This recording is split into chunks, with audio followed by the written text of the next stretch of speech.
the Jewish people, the memory of what has been is the cord that binds us together for what will be. Past, present, future, each takes hold of us and turns us irrevocably towards one another. Whatever our differences, we are one. So look backward to yesterday and see reflected there the face of today.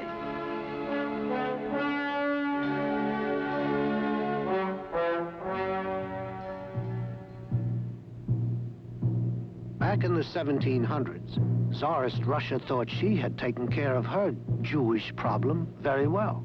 And her solution was only a simple demand. Convert or go. And as Jews all over the world have done for thousands of years, when faced with that choice, they went.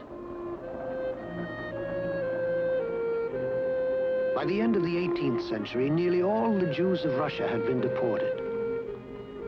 Most had fled to Poland, where they were allowed to live in peace. But it didn't last long. Russia marched in, took over Poland, and irony of ironies, got back all of the Jews she had deported, plus hundreds of thousands more. 1 million Jews, all living in her new territories, all unwelcome. Jews are forbidden to leave these border territories. They are barred from trade or travel to the rest of Russia. They may join no Russian guilds for craftsmen. They may own no land. St. Petersburg is closed to them. Moscow is closed to them. The universities are closed to them. Citizenship is closed to them. Let them stay and starve where they are now, in the Jewish Pale. The Jewish Pale. Within these boundaries, almost all of Russia's Jews will be locked for the next 100 years, with the rules getting tougher or easier, according to the times. Eventually, 5 million Jews, as many as now live in America. For many of us, these are our forebears. They are part of us, and we of them. In a bitter world, they tasted its sweetness. Their dedication was to L'chaim, to life and its joys. L'chaim, to life.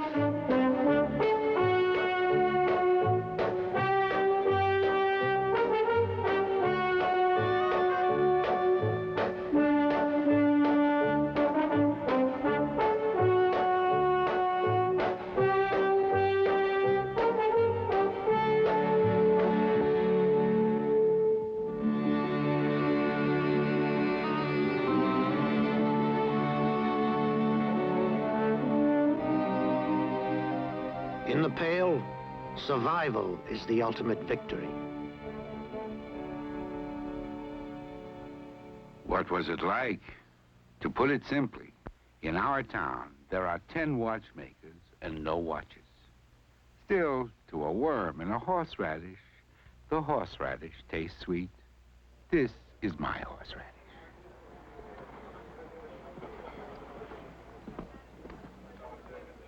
Their world is the shtetl, the small town or village with the mud streets and the synagogue. Here in the shtetl, the rest of the world is the intruder. When they come with blood and burning. When they leave, we continue as before, with time out to bury our dead. Surrounded by hostility, they insulated themselves, creating their own world. A world in which God makes the only rules that count. They have agreed to live by the difficult rules and regulations of God's Torah, all 613 laws that give form and order to their daily lives. More than any czar, this code is their government, a code that for centuries has guided the Jews scattered throughout the world, living always in someone else's backyard, yet bound together as a community. And so their daily life is centered around the synagogue and the study house.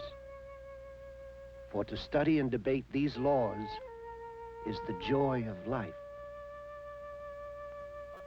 Every Jew, no matter how weary from his day's work, will try to spend a little time at night discussing the holy books. How he yearns to be a man truly learned in the scriptures. For such a man is the diamond in the crown of the community. He is the Shena, or beautiful Jew. His are the pale, delicate hands that are so admired. Hands that have never done manual labor. Proof his life is devoted only to study. Proof he deserves our contributions to his support. For what working man has time to really study Torah? Surely not a schlepper like me. May my son be saved from it. To use the head, not the hands. No son of mine will go to learn a trade. No. He'll be a Talmudic scholar. Then he will be respected. And he will marry a rich man's daughter. You should live so long. God's part of the covenant was that, among other things, he would see to it that the Jew could enjoy this life with gesund and parnassa, health and a livelihood. Hell, I'm not complaining. But a livelihood? Don't ask. Here, you've got to have more than one job if you want to keep your family alive. But I tell you, the best cobbler of all the tailors is Yankel, the baker. Barred from most professions and crafts, how does a Jew make a living? You use your wits and your brawn. You buy and you sell anything. And on market day, the bargaining is fierce. You should lose all your teeth except one, and that one should ache.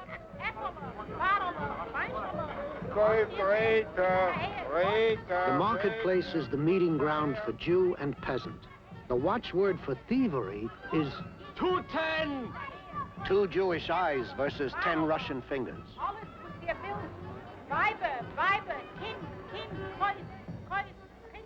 And of course, there is the man who tries to make a living out of the air. The Luftmensch. Without a craft, without a skill, he busily trades what he does not own to customers who do not pay. During the week, many Jews must travel from town to town, chasing parnassa, a living, taking along one's own kosher milk pot and utensils. Women often travel alone, appraising an orchard, making a deal, always safe on the road. In many ways, they help bring bread to the table. For some, it would be unseemly if their scholar husbands got too involved with the business end of life. My husband thinks the world to come will be a glorified yeshiva in which he is happily studying all day while I sit at his feet. He in eternal concentration, me, his eternal audience. The home is her province. In the synagogue, she could announce the coming of the Messiah, and no one would pay attention to her. But at home, she controls the money and the mood. She makes the home a sanctuary for her beleaguered family. For during the work week, one lives in the diaspora, alien and apart. But comes the Sabbath, every weary Jew tries to come home to his family.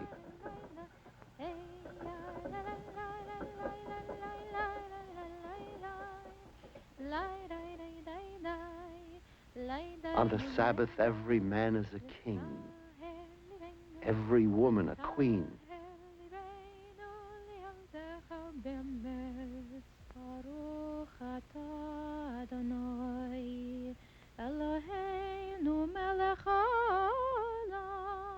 The harshness of the work week drains away as the candles are lit and the warm challah is brought to the table. Peace descends upon the home. It is good to be a Jew.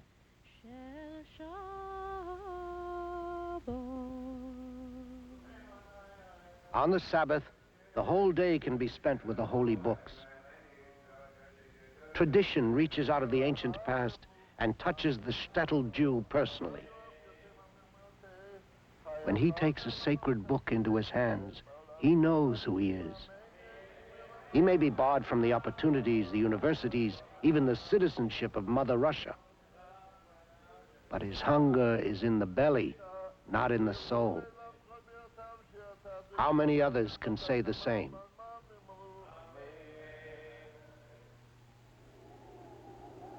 The departure of the Sabbath is a sad moment, for then the grim work week begins again.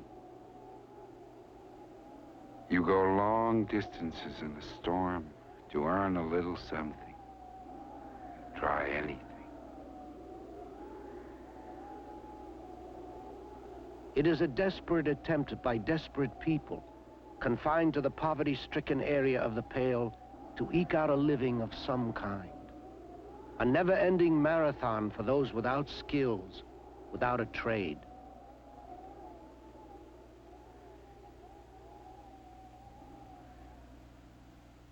If the rich could hire someone else to die for them, the poor could make a very nice living.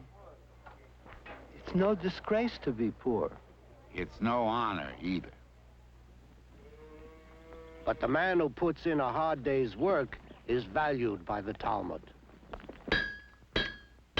It is written in the Holy Book that a man shall work no more than 12 hours a day, including travel time, to and from the job.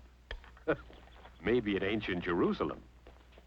On the other hand, the Talmud helps the employer along, too. It calls wasting time plain robbery. If you're working, you don't have to say the Shema on the ground. Talmud permits you to say it aloft on a scaffolding or in a tree. My boss has to be a scholar. These rules grew out of a very different time in ancient Jerusalem, a city rich in crafts and respectful of its craftsmen. And it was said, the father that fails to teach his son a trade teaches him to rob. But what trade can a tradeless shtetl father teach his son today? The rabbi tells his flock, Do not worry. Build a fence around the Torah. Above all, don't get mixed up with anything from the outside. No good can come from it. Wait for the Messiah. Whatever the Jew builds, he builds on sand anyway. It is destroyed by exile, expulsion, pogroms. Better to concentrate on our holy duties. Those endure. and so, in a world where literacy is a privilege of the rich, every Jewish boy, however poor, learns to read. He learns to read the Hebrew holy books in Cheder.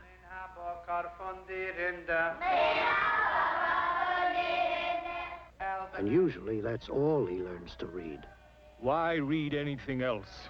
Books on science and literature are a waste of time. Everything he needs to know he can find right here in the holy books. But for the young, this is no longer enough. A new wind is blowing. A wind that has taken 100 years to reach Russia from Western Europe. The fresh breeze of the Haskalah, the Enlightenment. It tells of an industrial revolution. It whispers of Jews who have been accepted by Gentile society. It suggests that there is more to life than Talmud. There is talk that the world is bigger than the shtetl, that there is much to be done, much to be learned. But here in the shtetl, isolated by edict and sometimes by preference, the Enlightenment fills them with fear. I hear in Berlin, all this enlightenment resulted in an epidemic of conversions.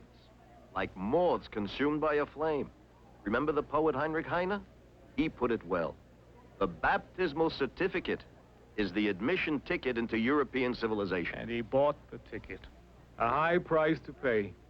Here, young Jews aren't converting, but they're becoming radicals. By 1877, the records of one police department alone list these convicted radical propagandists.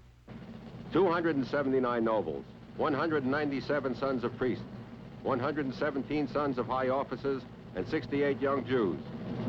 Naturally. Even in the shtetl, the seeds of change are planted. Enough peddlers already. Things don't have to be like this. It isn't God's will. Torah is fine. But teach me a trade, too. Yussel the baker is getting a Jewish newspaper from St. Petersburg, written in Russian.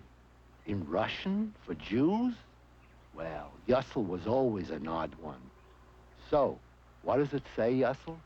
October 18th, 1879. Here in the newspaper Rosviet it says, enough of this twaddle, enough of hot air. It is time to go to work. Create vocational and agricultural schools.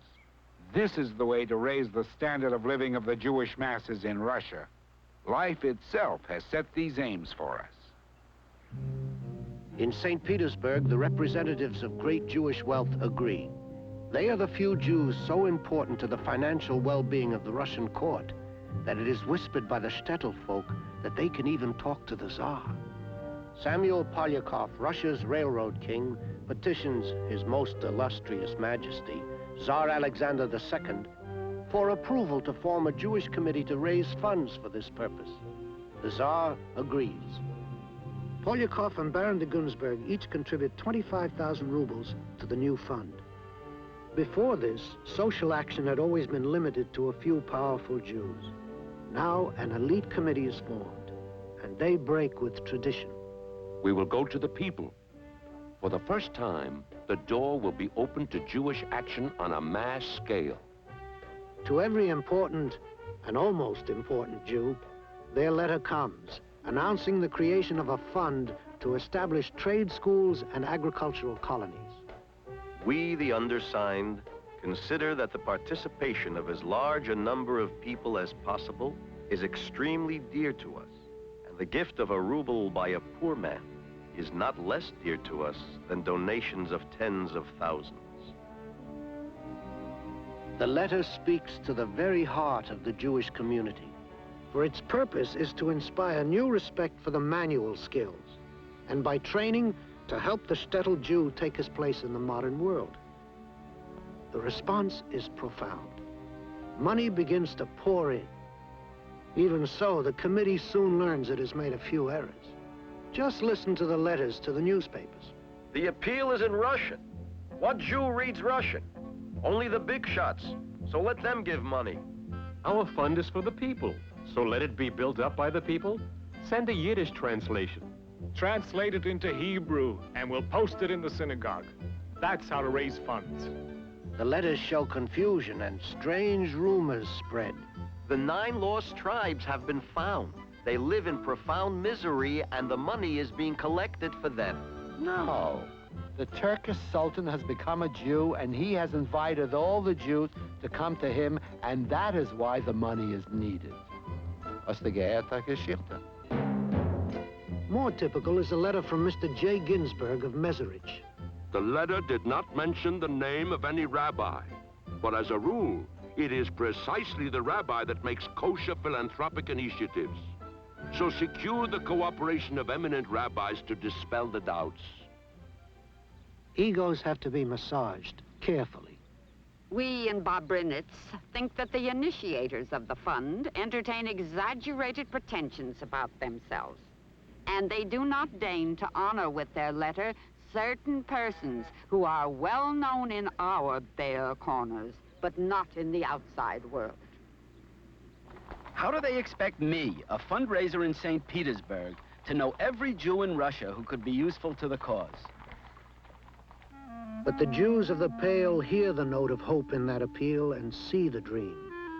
To make a new life for their children, to remake their faltering world. Unheard of. We've raised 206,000 rubles in 6 months. 12,000 people in towns and villages all over Russia, most of very modest means, have contributed. They are the founders of an organization which, in the years to come, will be inseparable from the destiny of the Jewish people. The Society for the Promotion of Handicrafts, Industry, and Agriculture among the Jews. Общество распространения труда. ORT. How could these people raise so much money? They don't even have rubles for food. But it is written that all Jews are responsible, each for the other.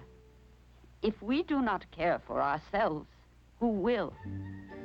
This is the concept of giving woven into the fabric of the shtetl. At this time in the Russian Pale, for the benefit of poor brides alone, there are 57 Jewish organizations. Plus who knows how many